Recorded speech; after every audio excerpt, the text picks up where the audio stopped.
ஆதி குருநாதா கேள் ஸ்கந்த குருநாதா ஸ்கந்த குருநாதா. தத்துவம் மறந்து தன்னையும் நான் மறந்து நல்லதும் கெட்டதும் நான் என்பதும் மறந்து பாவ புண்ணியத்தோடு பரலோகம் மறைந்திடச்சை அருள் வெளிவிட்டிவனை அகலாதிருத்திடுவாய். அடிமையை காத்திடுவாய் ஆறுமுக கந்த குரோ சித்தியிலே பெரிய ஞான சித்தி நீ அருள. சீக்கிரமே வருவாய் சிவானந்தம் தருவாய் சிவானந்தம் தந்தருளி சிவசித்தராக்கிடுவாய். சிவனைப் போல் என்னை செய்திடுவதுன் கடனே சிவசத்குருநாதா சிவசத்குருநாதா.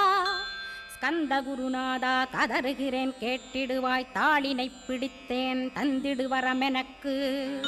திருவருட்சக்தியை தந்தாட்கொண்டிடுவாய். சத்ரு பகைவர்களை ஷண்முக ஒழித்திட்டு கிழக்கு திசையிருந்து கிருபாகரா காப்பாற்றும் தென்கிழக்கு